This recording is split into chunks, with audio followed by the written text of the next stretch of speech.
The following program is for adult audiences only. Time to open up some whoop ass. Turn the volume up, they can hear from hell. Everyone's ready, so let's ring the bell. Ding, ding, ding, let's start the clock. HCW, yeah, we're bumping chops.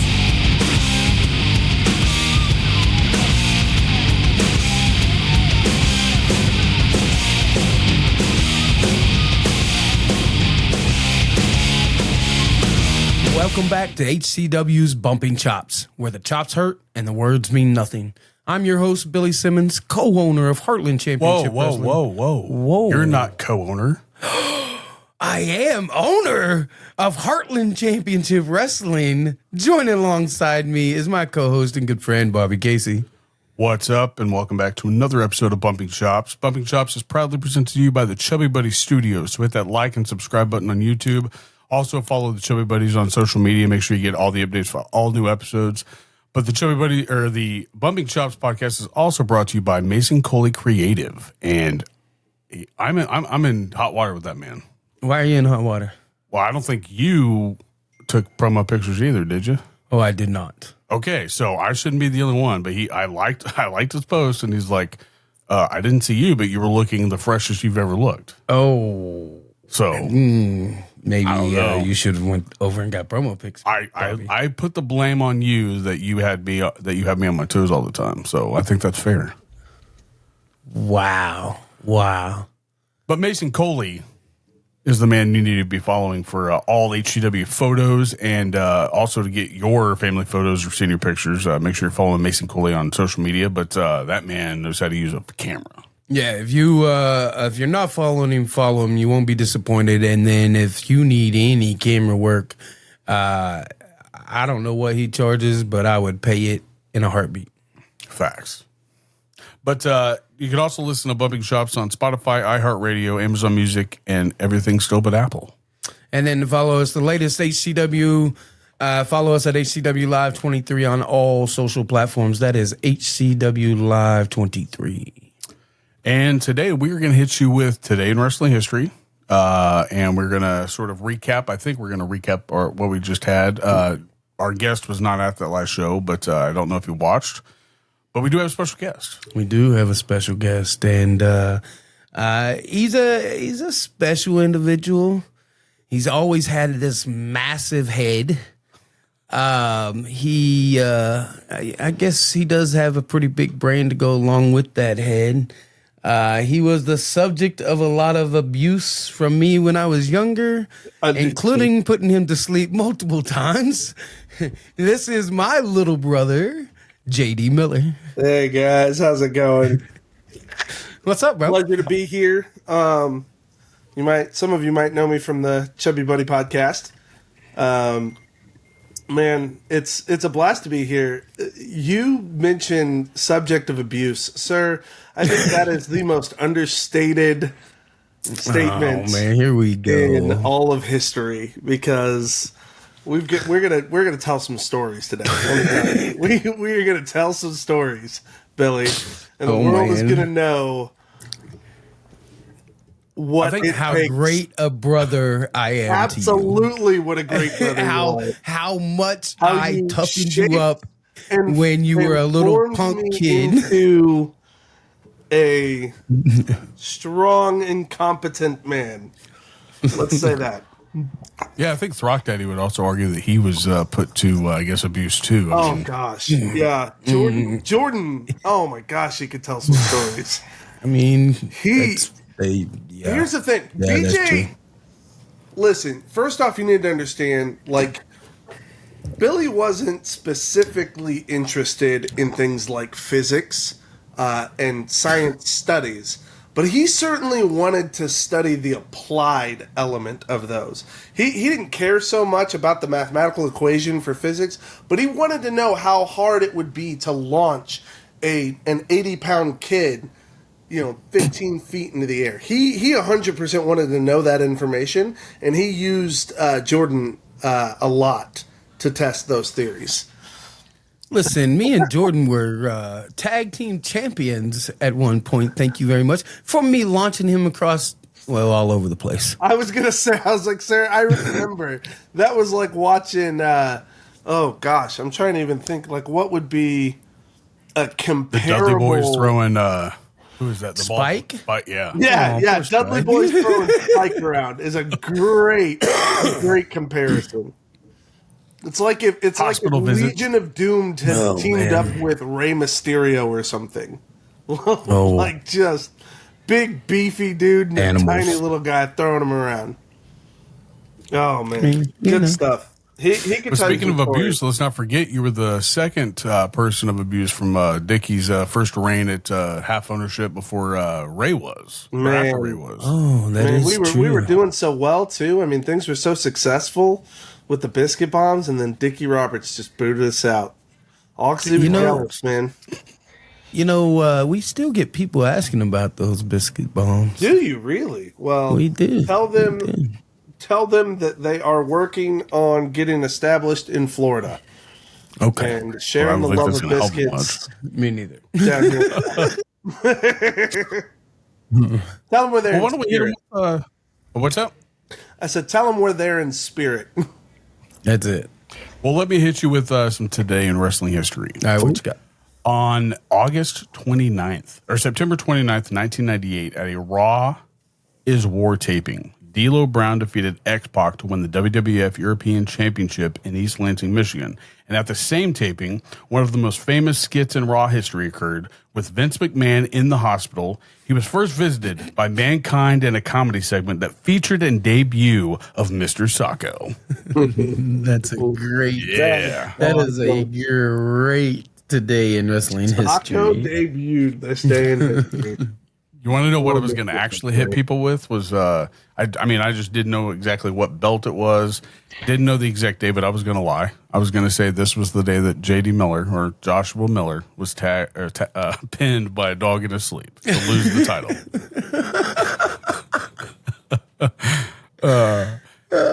That I wouldn't have been lying about. Just the date. That was good. That was good. Man, the gimmicks that we came up with to match what we were seeing on screen, dude. That 24-hour title was a big deal. Hilarious. Yeah, yeah.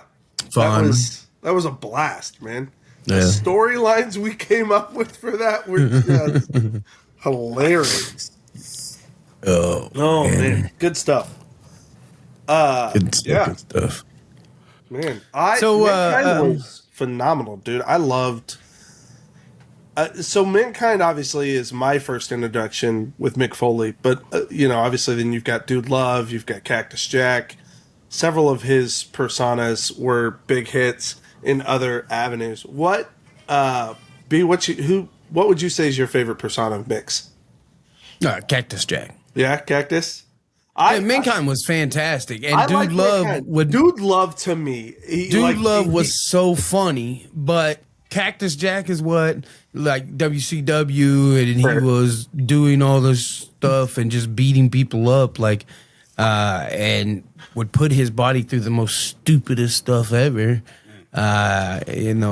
So I would say Cactus Jack, but I get it. I don't know. I think he was more popular as Mankind.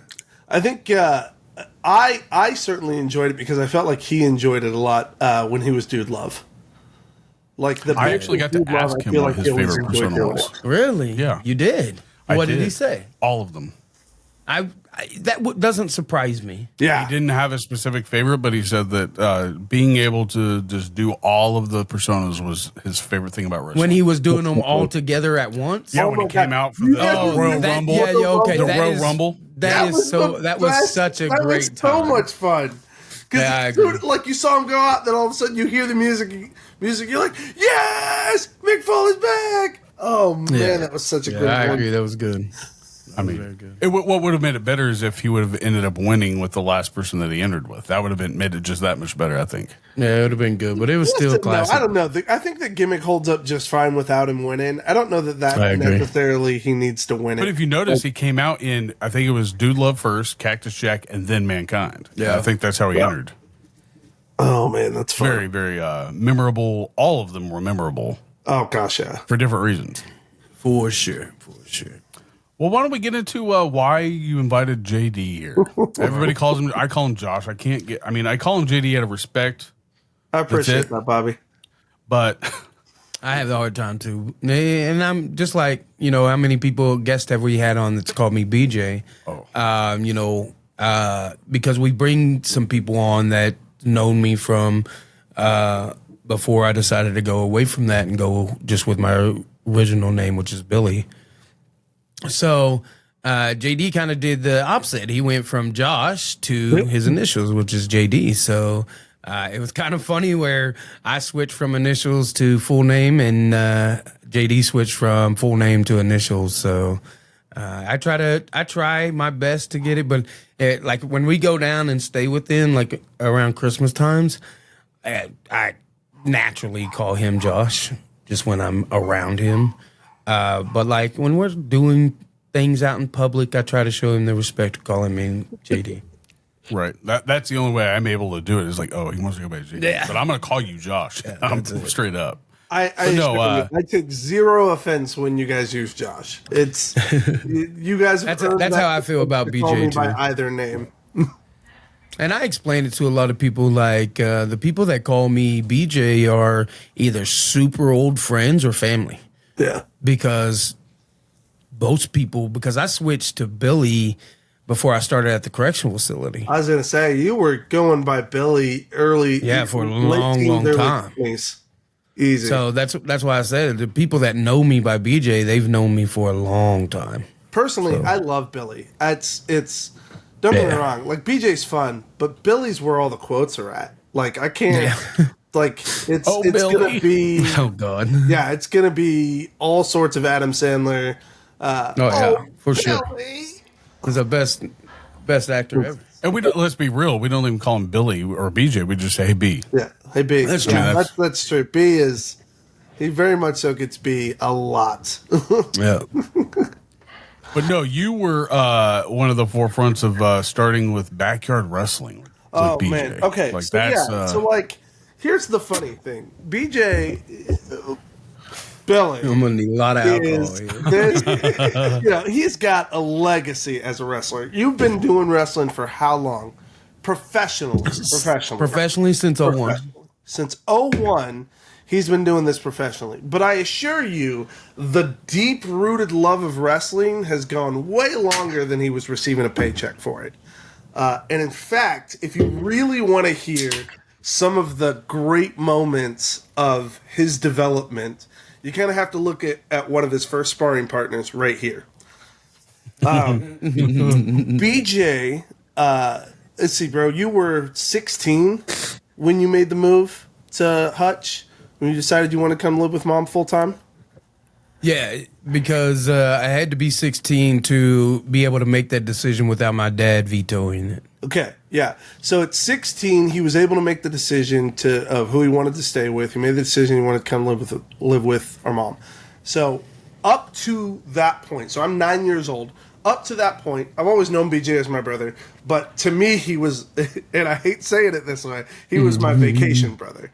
Okay, I didn't see him all the time. And so it was like when we were on school vacation, that's when I got to see BJ. So a lot of times that was summers, and then it was like every other Christmas. So like in my head, he was vacation brother. And then all of a sudden at 16, he decides to come live with us full time. And man, that changed so much of my life. Like I was, and I'm gonna be honest. And I certainly don't want to be too upfront about this, but I might have been a little bit spoiled. I might have been a little bit soft when it comes to. I was the baby of the family. I might have, we weren't exactly, Mom and Dad weren't wealthy by any means, but I might have gotten a few nicer things than my siblings before me got. Everything. Still does. And again, no, he's full of it because I still got hand-me-downs and all that stuff too. But he definitely had it worse than I did. I'll give him that. I will absolutely give him that. But I did not have it that bad though. It is an absolutely wild thing to not have a full-time brother and then to all of a sudden have a full-time older brother. Like, BJ, like, he cared about me, but he, no offense, I don't think he gave a shit back then. Like, I think he didn't spend enough time around me to really care, to, like, change me, to invest me, to, like, to do anything more than just be like, Mom, he's being annoying, send him away.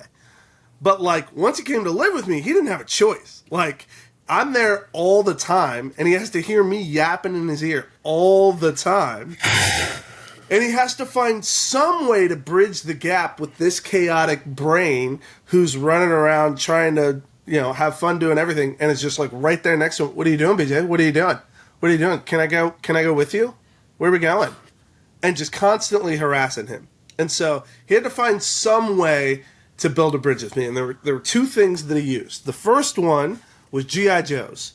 Man, we played G.I. Joes in the sun, in the snow, in the rain, upstairs, downstairs, anywhere we could. We played G.I. Joes together.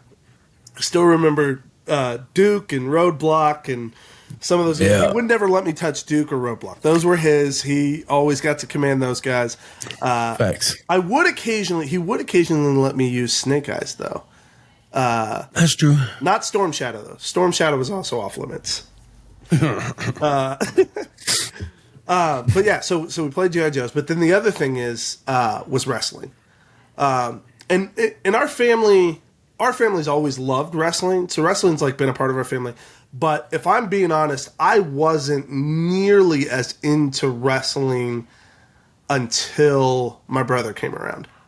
Like I watched it and had it, but it didn't become a passion. It didn't become something that, like, all of a sudden would shape our time and energy together until he came around. And man, it was a blast. The early days I can remember were a mattress and a ladder in the front yard. It was multiple mattresses. Thank you. Serious. Mattresses from our bed laying in the grass in the front yard. No tarp, no nothing. Like, we're not thinking that far ahead. We weren't preparing for moisture and bugs and stuff like that. No, we had mattresses from our bed, and we had a giant wooden ladder that was honestly falling apart. And we would climb up to the top of that ladder. But that was the top ropes. That was the top ropes, baby. And man, we were putting on wrestling clinics there. It was a blast. And that did not last for long. No.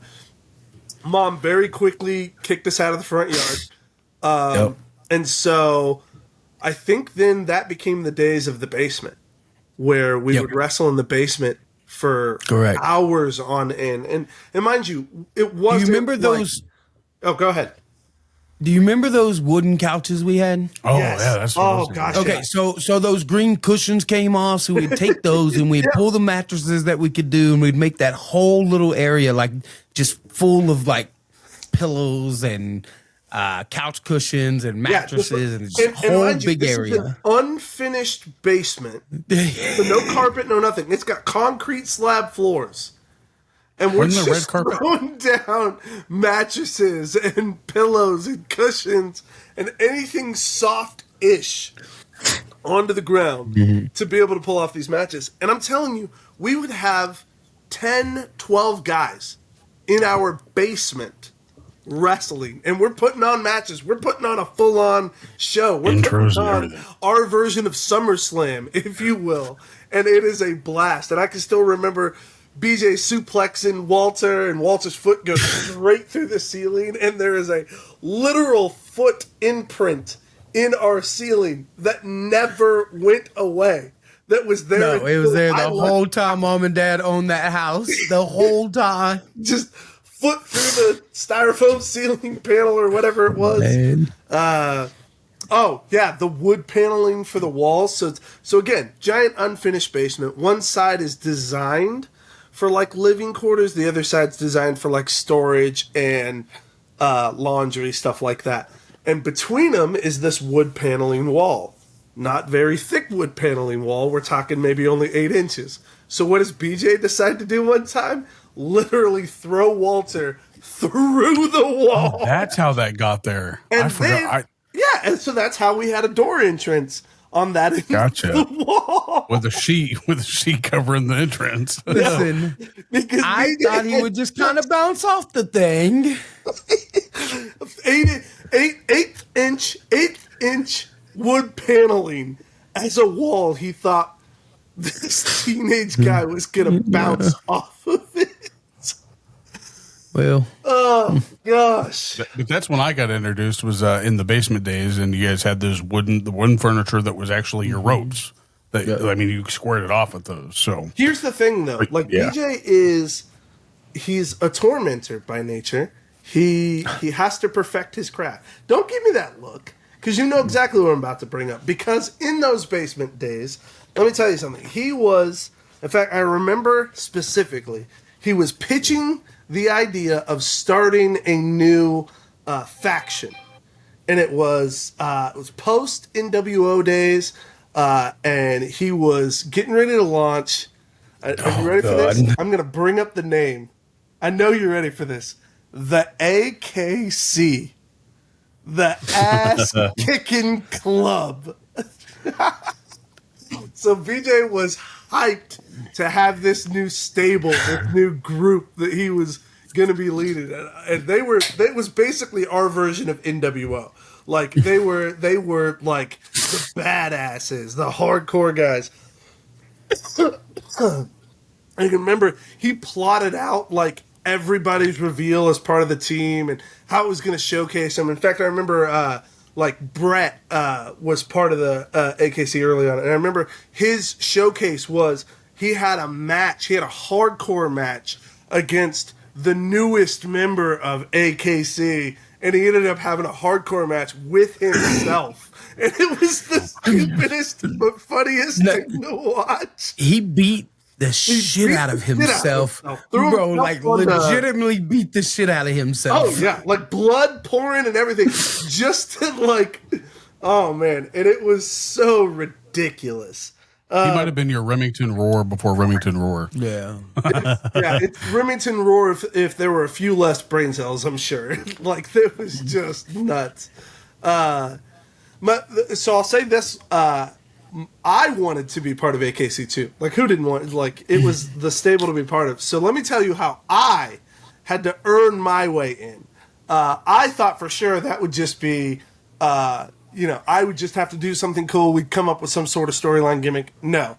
BJ says I have to go through the gauntlet. Let me tell you what the gauntlet was, okay? The very first step of the gauntlet was an Iron Man match, a no I quit match. Meaning I had to go for an hour wrestling with this man, him putting me in every submission move he could think of, and telling me, you gotta learn how to take it. You gotta learn how to take it. Don't you quit. Don't you quit. Don't you quit on me. It hurts. Don't you quit. Don't you quit. I think you're exaggerating. You gotta be tough.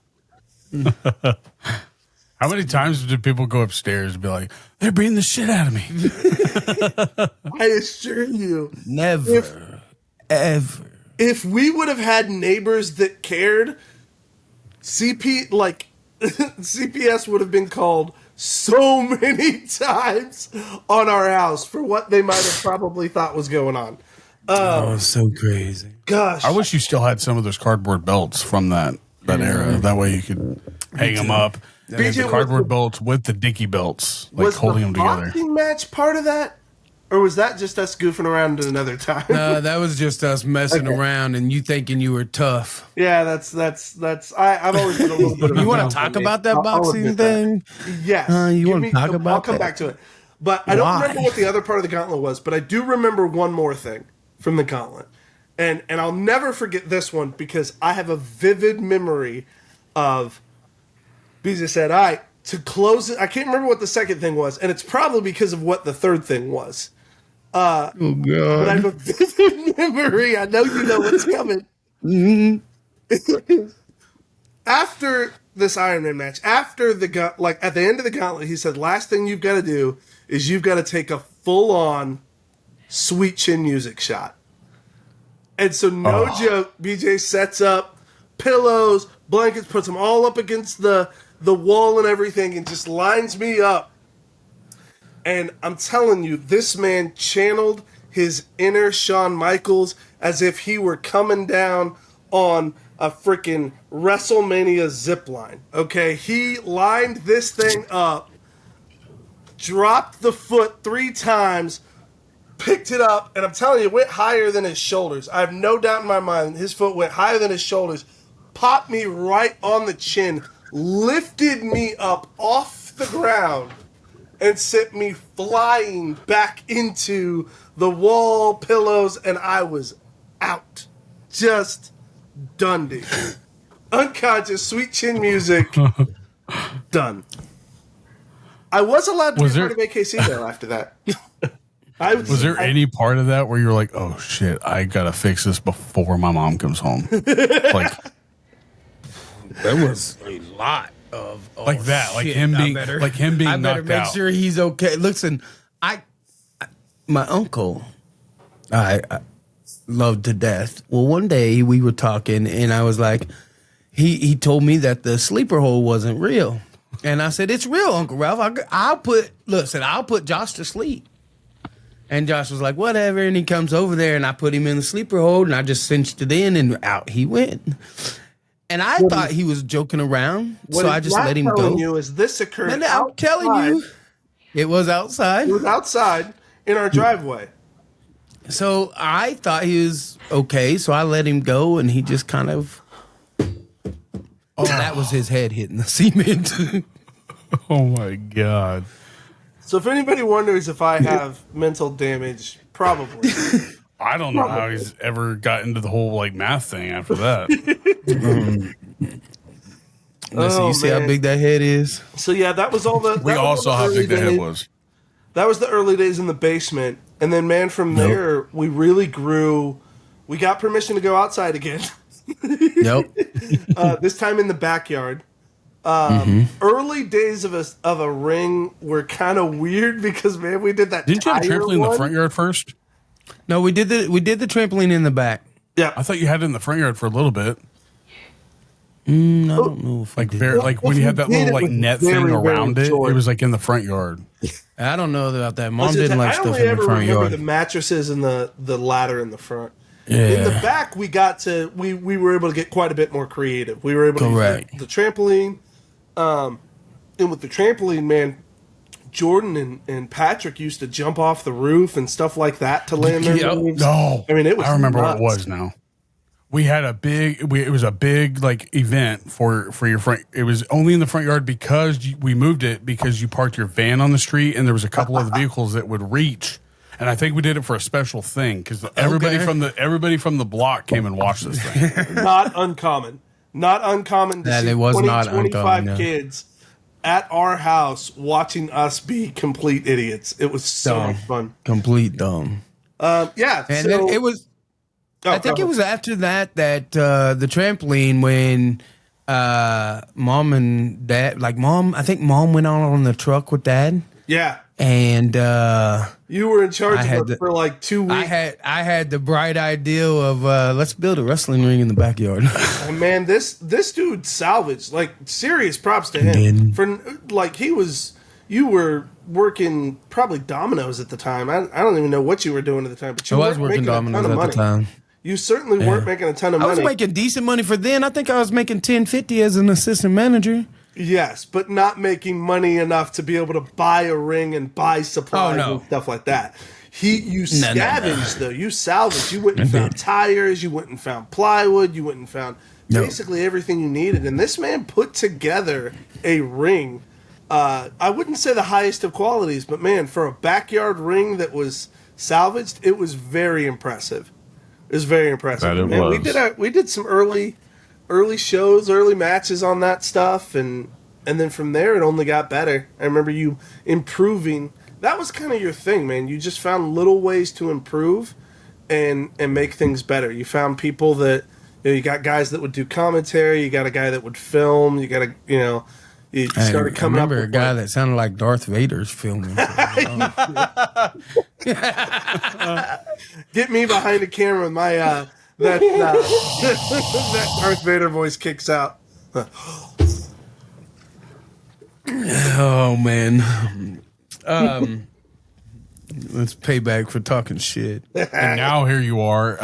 First you were at XWE for promoting side of things, and now you're at HCW. Like that's, Jesus. Yeah. You remember when we brought? I had gotten in contact with WAR in Amarillo, which was another backyard fed. Yep. Which eventually led to me coming in contact with ACW and becoming professionally trained. So, but this story goes into that. So we had been doing stuff with WAR out of Amarillo, and we would travel up there and wrestle with them, and then they would come down and wrestle with us. So we had scheduled this 2-day event in the ring. They drove down. They all stayed at our house, so it was like just a big weekend party. Oh, man, so fun. And we had a bunch of wrestling and stuff. And, I still have that video on VHS. No, you don't. I promise. No it's in way. my house. I want to see that so bad. Yeah, I've got that, and I've got some old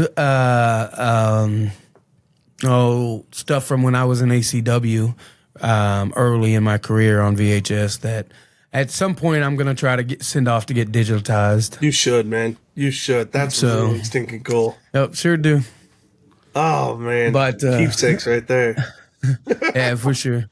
There's a little box in my closet. And it's got a bunch of VHS tapes in it. That's where we met Jay. That is where we met Jay. Oh man! Yep.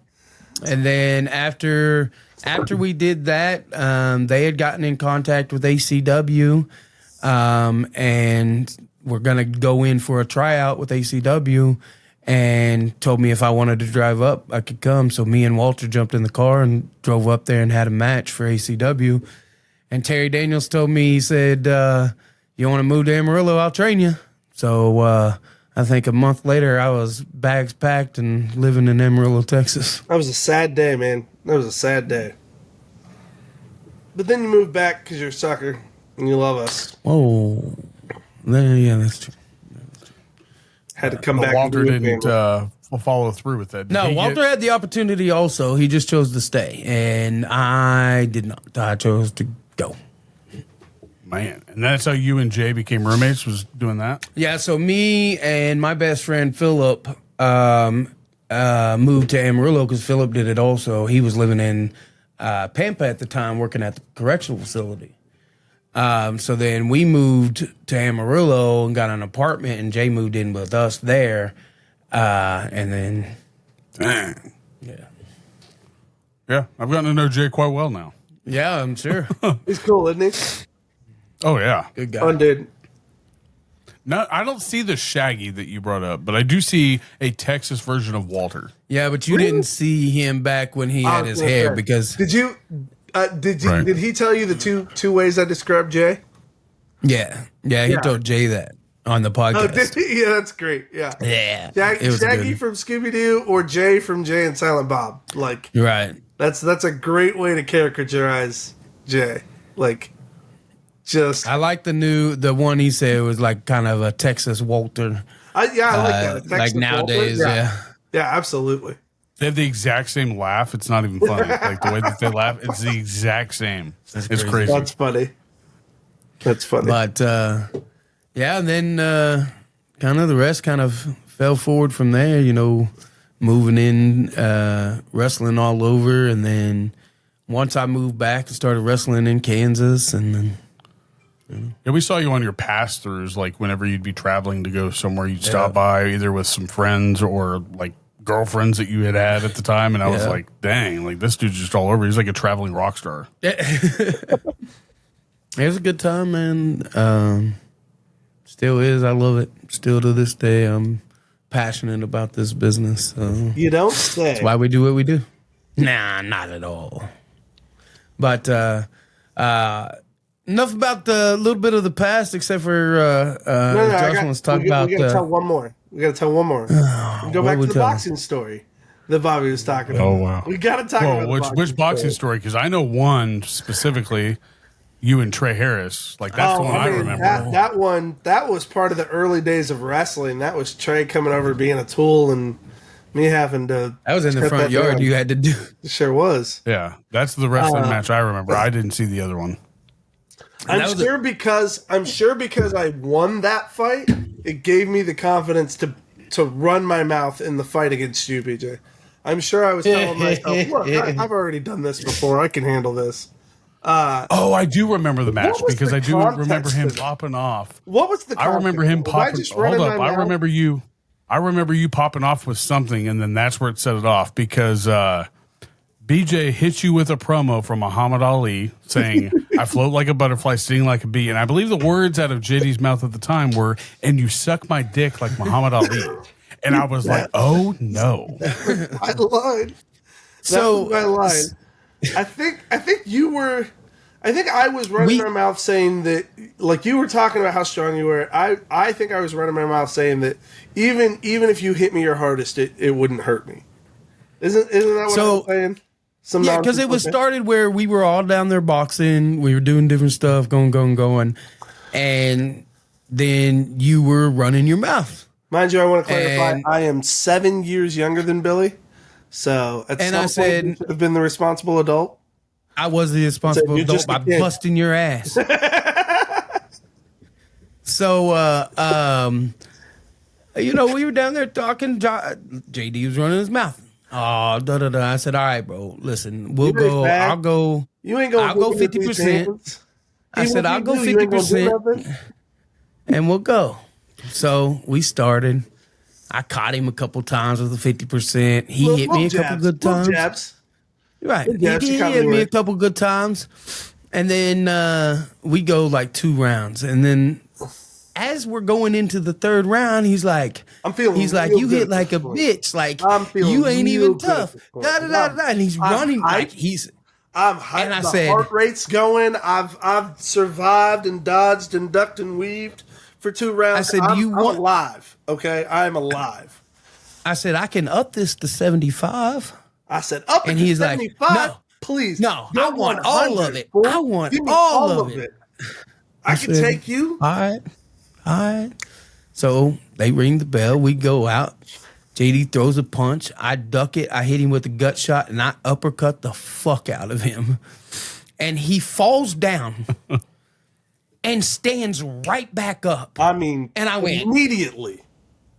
Okay. And as he stands up, I step back, and he just falls face first.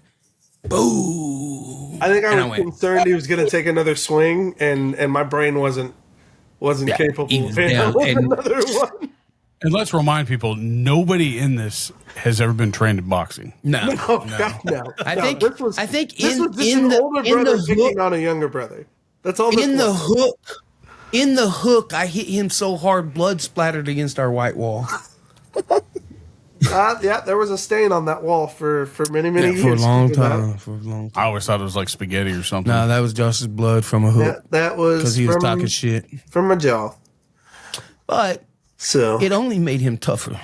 Sure, like he got stronger. Until he ran his mouth at other sports like wrestling, and I dropped him in an apartment complex. It didn't all contribute to CTE or mental damage and. I mean, he sort of had that. Wasn't that the same sort of thing you were talking about? Wrestlers aren't real athletes or something like that. Bobby, I'll show you. I don't think this can be told. What He's like, all right. Were we like cleaning those for something? Yeah, we were cleaning those for the church or whatever, and we were. I think we're on the last one, and I was like, I got to go because I got wrestling practice or something like that. And I was like, they ain't real athletes. Oh, and I was like, So he's like, all right, let's go. So in the living room, we went. Bobby was like, I was convinced I could take Bobby. I was like, I've got football player, 40 pounds starting football player versus wrestler. Yeah. I was like, I've got 30, 40 pounds on you, and I'm 4 inches taller than you. I was like, this kid's not going to do anything to me. Tell him what happened, Bobby. Tell him what happened. I don't even know how we started it. We just squared off in the living room. I asked you, how does wrestling start? And you said, well, there's 2 ways, and one was like offensive or defensive, and you asked me which I wanted to start, and I said defensive. And well, it starts standing straight up, and that's how we started first. Right. Oh yeah, that's right. But because I was trying to take you to the ground. And then we rolled past a certain point, and that's where I said, all right, now we got to go back to the center. Now you get to choose whether you want to be up or down. That's what it was. Yeah.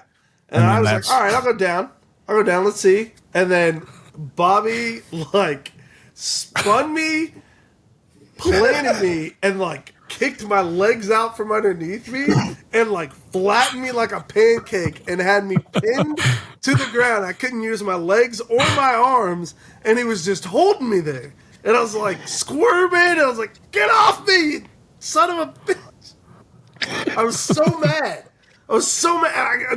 Squirming, all I could do, Bobby had me pinned. He had like his feet hooked under my legs, and it just like I couldn't get off him. I know at one point I crawled up his back and dropped him again. Yeah. At some point, like I crawled up from behind him and then did the exact same thing. It was. I gave him a point. It was so embarrassing. Like I was so humbled in that moment. I was like, okay, Bobby can do things that I did not realize he could do. Yeah, that was before my strength days, I think. Well, it was after I got a little bit stronger. I came back. Yeah. It was after, but you were still short and I was bigger than you, and I was just convinced that that's all that mattered. I remember when y'all used to like when Bobby like a freaking fiddle. Like a fiddle. You remember when Bobby like could really drink? Like could really drink. So y'all used to tell me when Bobby was a borderline alcoholic and we were worried about it? Yes. No, listen. Remember that so there was times where like I thought y'all were bullshitting. Like, oh, Bobby will put a 30-pack away and be just fine. Nah, this little young punk cannot do this. Bobby used to come over carrying his own case, and people would be asking me, nah, this is mine. And would drink the whole motherfucker. Thing. the whole thing. And I'm like, bro, Manuel that would be like, where do you put it? My bladder's not even that big. I'd have to pee 6 times. I had to pee. That thing. Oh, good Lord. Just no thank you. Good times, good times. I just felt bad about drinking other people's beer. I mean, but for you, you're like an efficiency machine. You're like, but I'm not going to just buy a 6-pack. That's not worth it. I'm just going to buy a 30-pack and drink it all. That's it. Yeah. That's it. So, some good times, just know that, your willingness to be the guinea pig has helped lead me to where I am today. So I appreciate you. I'm so glad to hear that, sir. I am so glad to hear that my days of test tubing, of being your crash test dummy. Hey, do you remember when you were the executioner? Oh, when I went by X? Oh my gosh. So dumb. Jordan used to always call you that, like at parties. Hey, what's up, X? What's up, X? I thought that was such a cool gimmick. I had we even painted the X across the face and everything. 100%. I was like, what a gimmick. Oh my god. But let's not forget, he was your test dummy, but I firmly believe this to this day, besides your wife, I think Josh is your number one fan. Yeah, he's never not cheered for me. He's never not said I don't support this. He's always been. He brags about you also. So I've always supported him. I do, however, root against him in the ring. I love seeing him get his ass kicked in the ring. That's always fun. If I'm doing my job right, everybody should be booing me. Exactly. But man, here's the thing, man. And truthfully, more than we joke. I love it that we joke about the abuse in the ring and stuff like that. But the truth is, it really did shape me in a lot of ways in helping me become tougher and stronger. And I think that's why, honestly, bro, I'll always be a fan, a champion for you, because you were mine first. You poured into me and built me up. I am who I am because of your influence.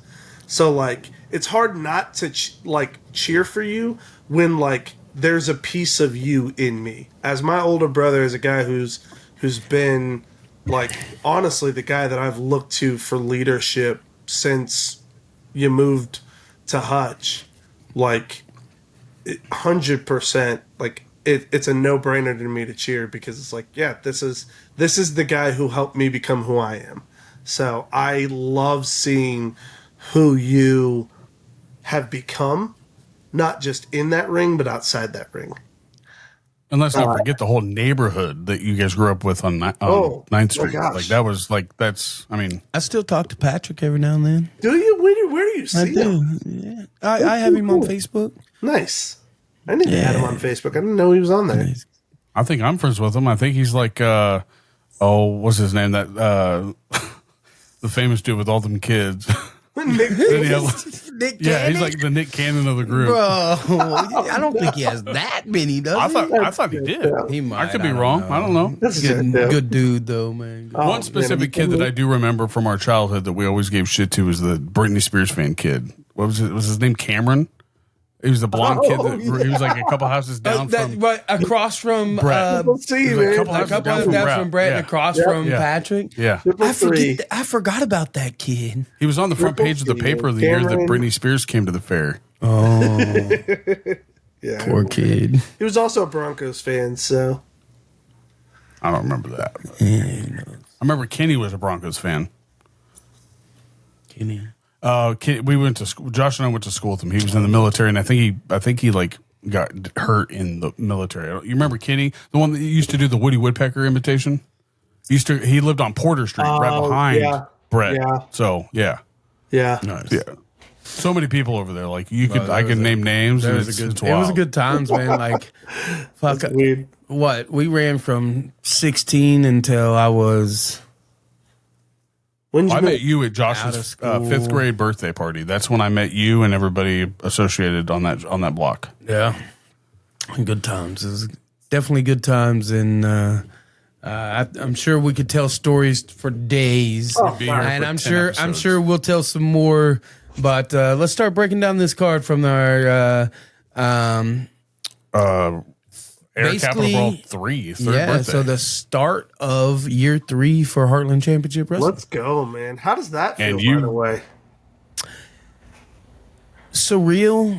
When we started this,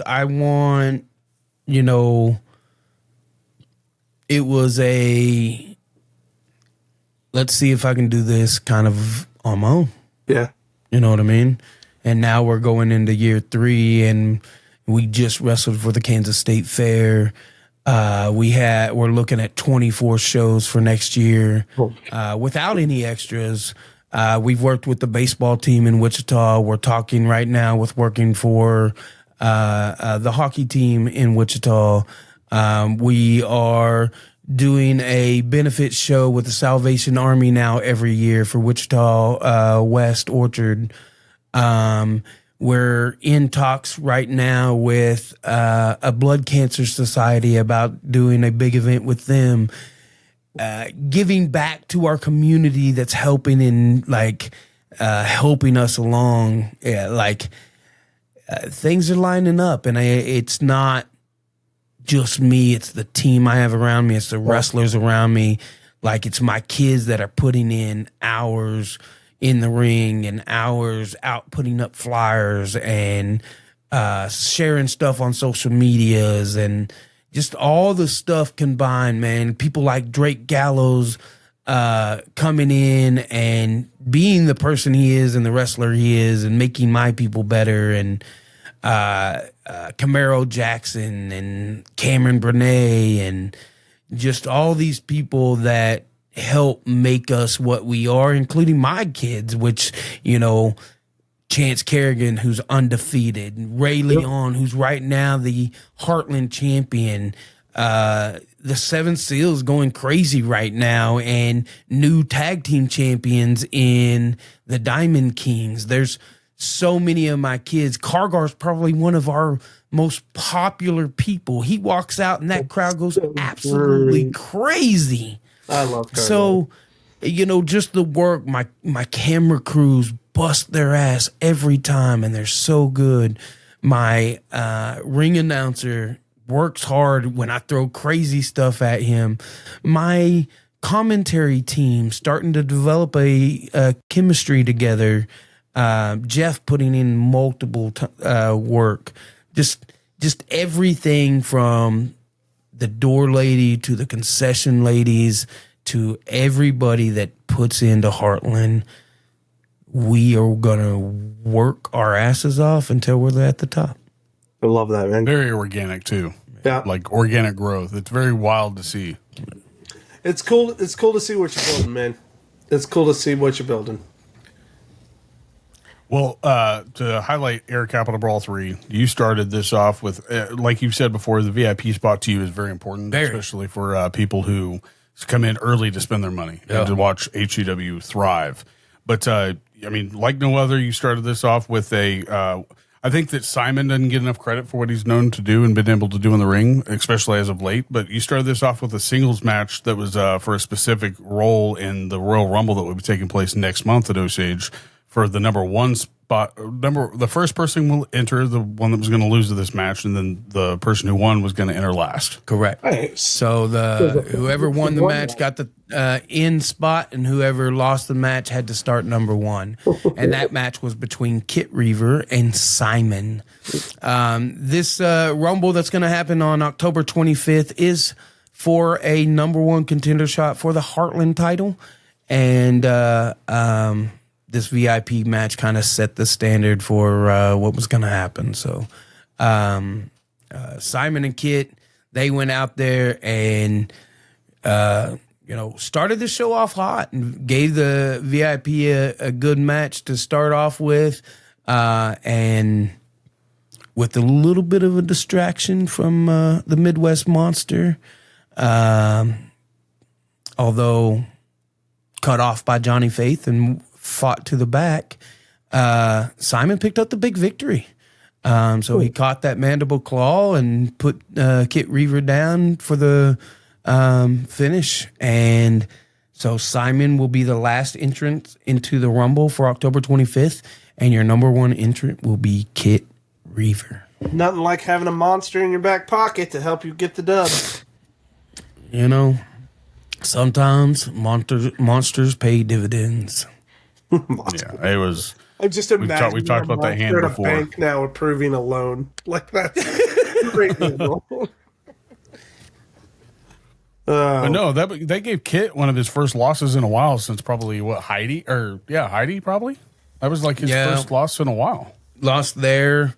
Like he cashed in that out of luck title unsuccessfully at the state fair, which his fingers was on that thing. Same with Kane Carter. Kane Carter actually unhooked the strap of the title before he was knocked off, and Chance Kerrigan just kind of caught it. So, there's an argument that Kane Carter should be the champion. But Bet you King Carter's making that argument. 100%. Oh yeah, his promo said otherwise. Yeah. But no, and as usual, you started this off with one that surprised me, so I can't even imagine what it did to, your VIP fans. They were like, Jackie and Jay, they're like, what? So, Right. your number one your first match of the night for the main card was for the Sunflower title. Correct. So I started the show off hot with the Sunflower title match between our champion, Cameron Brené, and the challenger in Lilith Grimm. Ooh.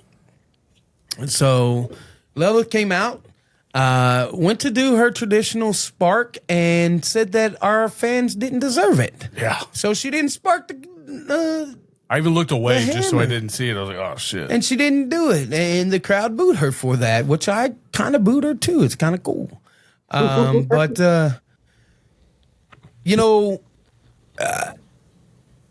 this match really surprised me because Cameron is as scrappy as she is, and as much of a fighter as she is, Lilith Grimm kind of put the work to her and used her power and her size and her ability to kind of just dominate Cameron. And we have a new Sunflower champion in the Warhammer Lilith Grimm. Oh. Yeah. Jackie and Jay called that. Like, they were like, man, she's not. I mean, they even said that she wasn't producing like she's normally has been. So, I mean, hats off to them for being able to notice that. Good call. Taking us into match number 2 for a fatal 4-way between Bruisador Violencia, Aaron Helms, Gavin Bush, and Paradox. Well, okay, I've got to throw myself under the bus. I'm going to apologize now.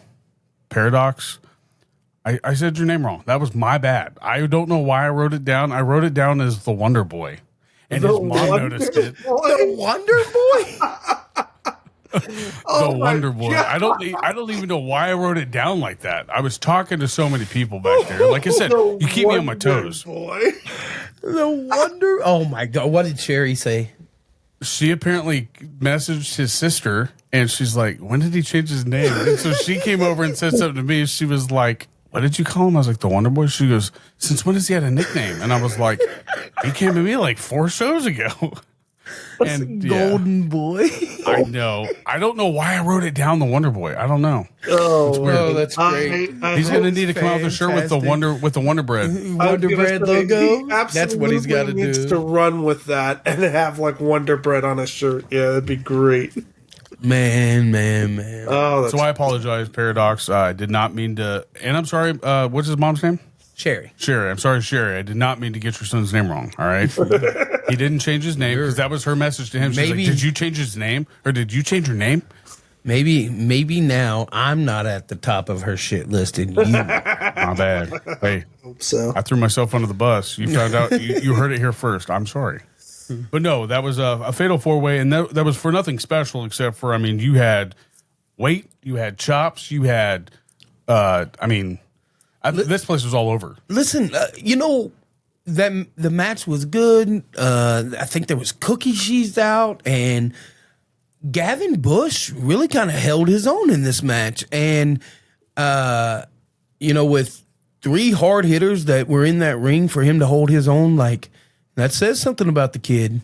So I'm proud of him. Like, the match was fantastic, but the winner, not the Wonder Boy, but the Golden Boy, Paradox. I think Wonder Boy's got a ring to it, but I'm not going to make him change his name. Oh, okay. I'm excited. He can call his bat something fancy. Maybe the bat's the Wonder Bat. Ooh, The Wonder Bat. Man, he needed to get that paint colored now. Oh, man. Man, but no, yeah, like you said, that was an awesome match. Gavin, I'm sure, is still feeling those chops that he took from both Bruisador and Helms. I think the hardest chop Gavin took was from Paradox. Oh, really? You heard that like through the whole building. It sounded like a shotgun. I must not have seen it, so I'm just assuming. But it felt like this show really did go fast, only because I think you had you paced it out right for like speed wise. So that took you into match number 3 for tag match. This was a tag match probably one wouldn't expect because like you said, Kargar is getting a pop every time he comes out. Correct. So Kargar and Shane Davis decided to team up and see if they could handle the fantastic tag team of the Coda Brands. I just have them. Let's go to break. It's oh crap! Native Combat. Yeah, Native Combat. Yeah. And I had to think for a second. Might have seen some smoke if my ears weren't covered. At least you didn't get their. At least you just didn't forget their name completely. Don't worry, facts. we all heard That's the facts. dial-up sounds. Oh yeah. Hey, no one pulled your talk cord. But no, yeah, Anyways. yeah. So came out. They put out a showing. Kargar, the minute that man enters the arena, that crowd goes absolutely crazy for him. And he's starting to come into it own. Like, got a hot tag, came in with like a house full of fire, but Native Combat was just a little too much for the new tag team and came out victorious. Good match, though. Very good match. I'm going to highlight one little sign that I did see in the crowd. I believe that was of you and right now. No, don't even say it. Is this the one I saw? of Dickie Yes, and him in the sir. Titanic Yes, sir. pose. This absolutely needs to be highlighted. First off, Tommy Bob. Snow. Oh yeah, Fuck Bob. you. My bad. Second, Bobby, Yeah. you're an asshole. My Third, tag him and bag him. This is a war. Oh man, I cannot wait to see what they have next show.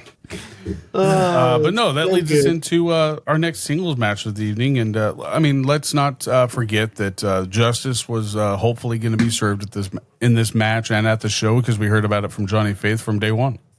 That's true. And, you know, Johnny's talking about his, war plans and his battle plans. And he had one of the biggest men on the roster in front of him, and that is the Midwest Monster Blade. But Johnny, true to form, did not care. He came out right out the gate, didn't shake hands, came right up the stairs, dropped that Kevlar vest of his, and came right in the ring and took it right to Blade. Oh, man. And, some big moves and big spots in that ring match. We seen Blade come off the middle ropes with a huge splash. We seen the grenade launcher from Johnny Faith, only for KT Lynn to put Blade's foot on the rope. So are you admitting that there was shady shit? Listen, Well, I the mean, ref didn't it see it, isn't- and you go by what the ref says, they got away with it. But there was some shenanigans. I'm not denying that. Shenanigans? So, Shenanigans. but at the end of the day, Johnny Faith succumbed to Blade, and KT Lynn was not very nice to him, because after 2 bloodbaths, she smacked Blade and told him to hit him again. She was on one last night too. So Blade took Johnny Faith for a 3rd bloodbath and a 1, 2, 3. Wow. And, like I and said, that- she was on one. I think what adds to that story is just knowing the incredible backstory of Johnny Faith and how far he's come in his recovery. So just seeing that he can even take that kind of punishment and be okay is a huge win in my book. So. Johnny had a good game plan. He attacked Blade's shoulder, which, a lot of people know that's been surgically repaired, and tried to eliminate that shoulder so he could not hit that bloodbath. But the monster himself showed that he is resilient. He's a master of violence, man. He's a master of violence. Going to the middle ropes, even Jeff on commentary was like, we haven't seen this in a long time. So Johnny Faith kicking out of that big splash was something to see. But at the end of the day, man, he kind of ran into a brick wall. So where does Johnny go from here? The 7th Seal is relentless. They don't care who they attack and who they beat up. And that will be evident later on. Oof. Isn't that a Johnny Bravo shirt? Or I mean, this is a Johnny Faith shirt. I figured that in love? honor of Johnny, when the ass whooping he got, that I would show a little bit of love for Johnny Faith. So I wore a shirt. That's so good. Hey, just out of curiosity, how many of your guys' shirts do you have? Do you have one for a lot of you guys? Anybody that makes a 5X and wrestles for me, I will buy it. Heck yeah. That's Plain cool. and simple. So my wife tells me all the time, you have too many shirts. Well, Never have too many shirts. Just talking about Lynn. that's it. Never have too many shirts. Speaking of shirts, you got a wrestler shirt on too. I do. Ooh. I mean, this is just like comedy at its finest. I think it's great. The Hot Dog King, Hot Dog King. urban legend, Drake Gallows shirt. Listen, Hot Dog when King. fans start calling you the Hot Dog King and you just He like say, capitalized. That's a win. what he let me did. make a shirt about If it. we're going to call you the That's hot smart dog king, you business. jump on that. That's it. That's it. I love Very it. awesome. It's so good. Speaking of which, Speaking of which, I mean, right. we talked about Drake Gallows coming into a match that I was like, oh shit, this could be a show stealer in the middle of your show. Okay. Drake Gallows takes on American Muscle Camaro Jackson. Oh, And yeah. that match did not disappoint. I can only think about the possibilities of them two together just watching that one match with them two, because it was smooth, it was crisp, it told a great story, and then coming out victorious was Camaro Jackson with just a little distraction from the Golden Boy Paradox. I thought you were going to throw some shade. You thought I was gonna hit him with some? I did. I was like, damn, you're going to hit him dirty. Nah, that's my dude. I can't do him. But no, like you did, Bobby. Hey, I said sorry. But no, like when you put this match on or when HCW dropped this match on Facebook, I was like, whoa. Yeah. Like, Yeah, and I can only imagine, like,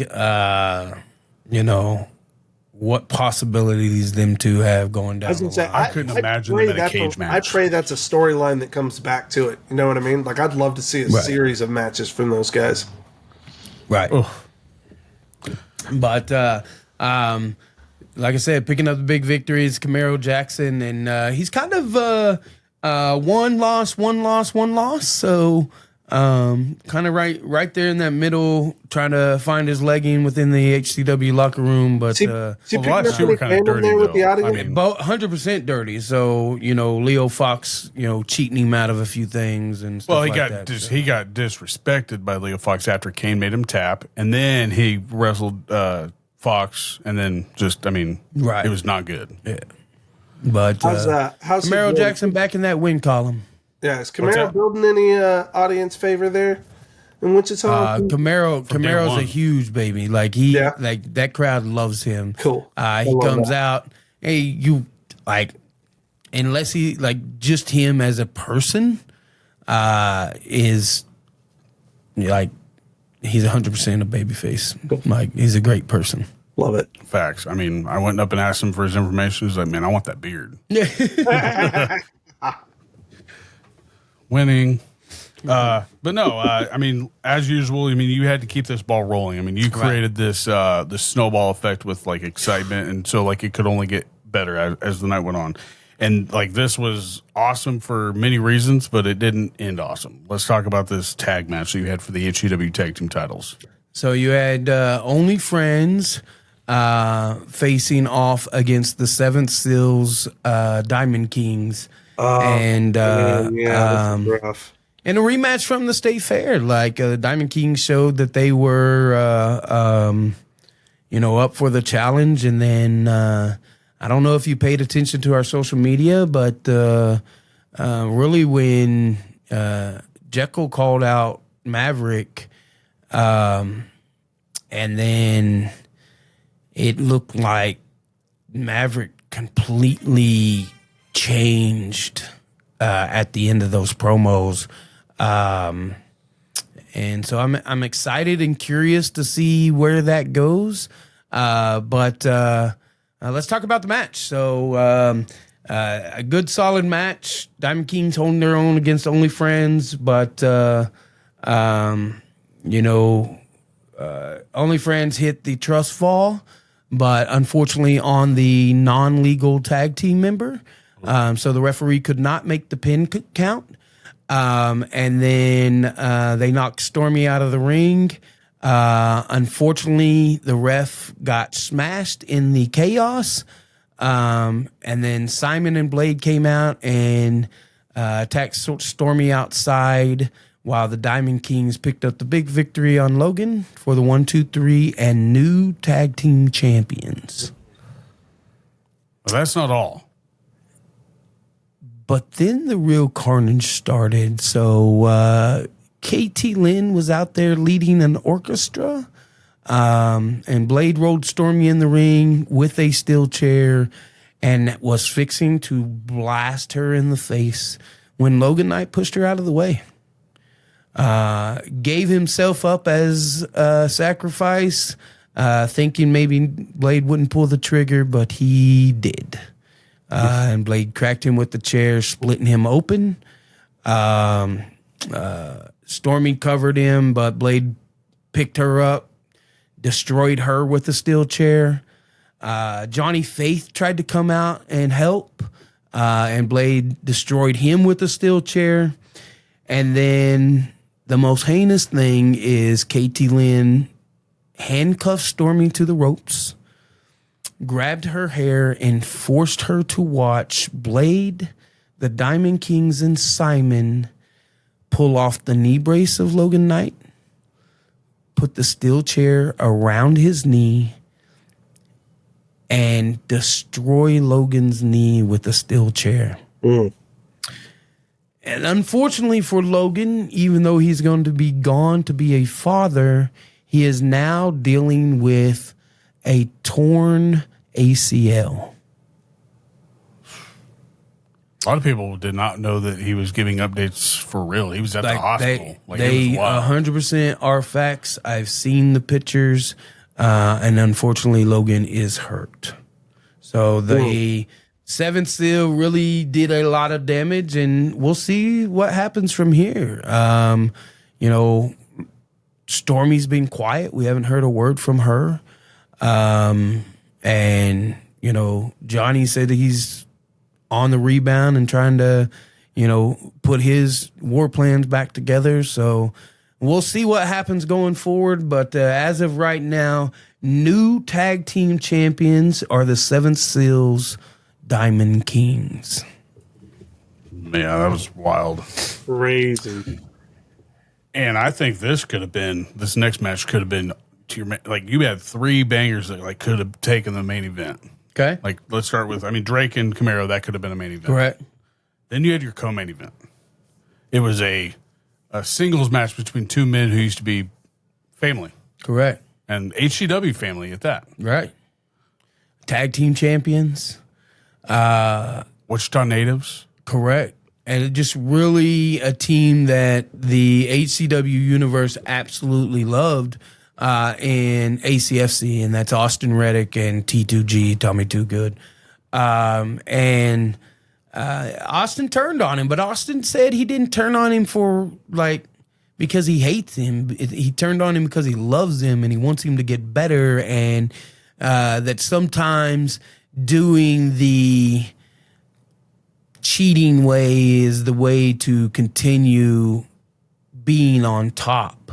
And that's the kind of crap an older brother says when he wants to put his little brother in a headlock. And they really went out there and they put on a match, and Austin knew every move that Tommy was going to do, and showed his veterancy in the fact that he's calculated, he's precise, and when he wants to strike, he does.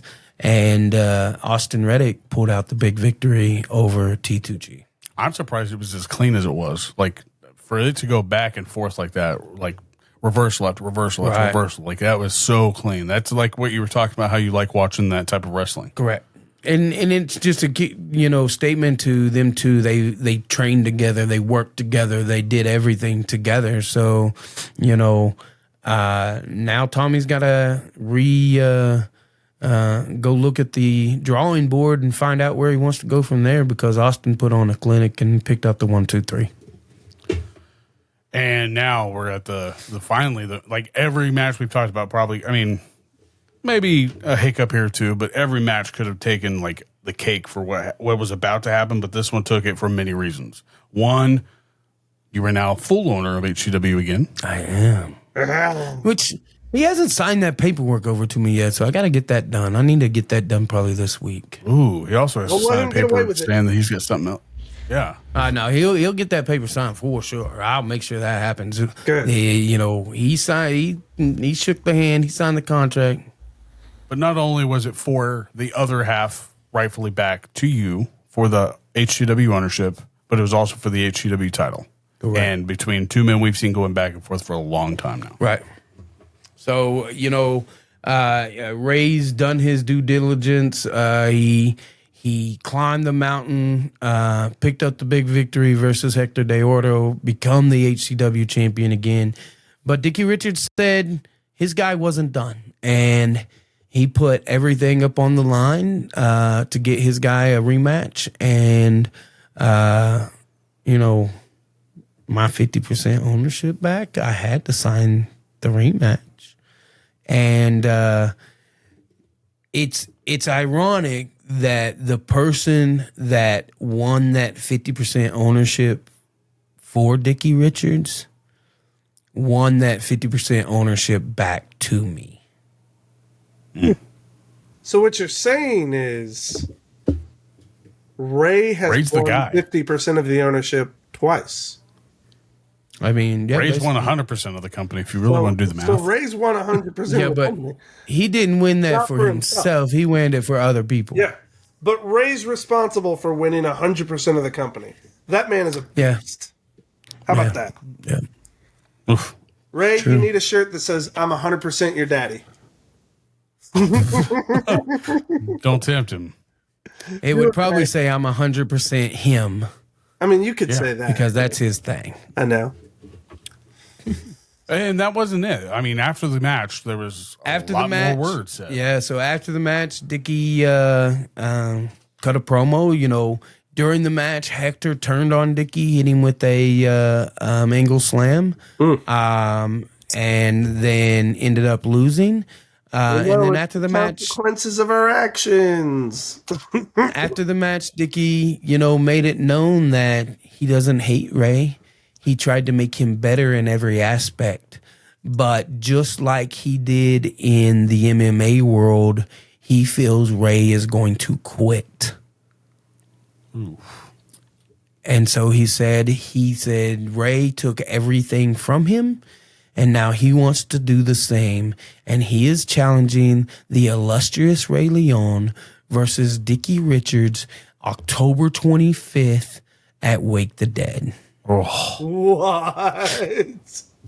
Let's go. And what is that for again? Not just the title. That is for the title. Whoa. And Ray said that Dickie has to put something on the line. Dickie hasn't said what that is yet, so we will find out going forward. Oh man.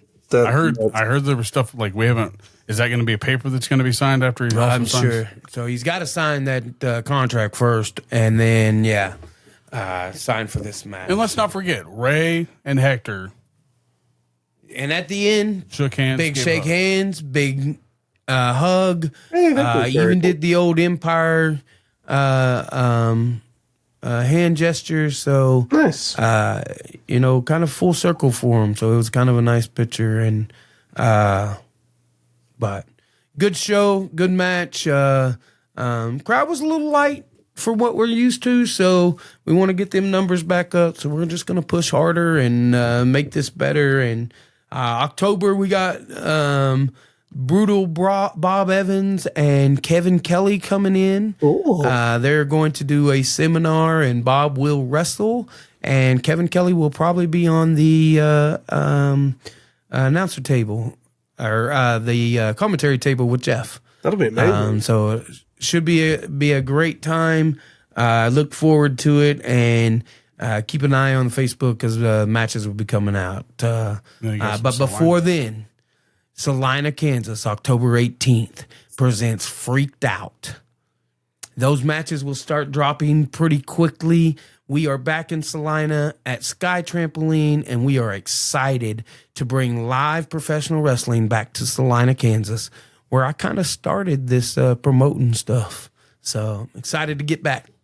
It'll be back in Wichita. That's where you got your feet wet. Correct. First. So, like I said, back Wichita, Sage Rec Center, October 25th for Wake the Dead, and Brutal Bob Evans and Kevin Kelly.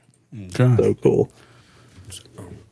Guys, had a lot of fun. Told some fun stories with this big-headed beast over here. I got plenty more y'all want to him. I'm sure there's going to be plenty more episodes where this goofball jumps on and talks some more smack about how I so delicately handled his growing up. Hey, bro. What's up? You know I love you, right? I love you too. You know you've officially been chopped with Bumping Chops. Hey, there we go. I love it. Yeah. Let me tell you, I've taken Well, chops from this man my whole life, and they are not pleasant. This man knows how to chop. Oh, I got permanent redness from his chops. Permanent no hair. Permanent. That's probably why he has no hair. Because I chopped it all off his ass. You Gavin Hey, poor Gavin. But hey, we will see you later, man. We're going to record some Chubby Buddies here coming up. So Love it. Later, guys. Go. Adios, guys. Blood, sweat, and tears, it's a battle of the wills. We bring the heart to the heartland. Heart to the heartland. Yeah. Turn the volume up, they can hear from hell. Everyone's ready, so let's ring the bell. Ding, ding, ding, let's start the clock. HVW, yeah,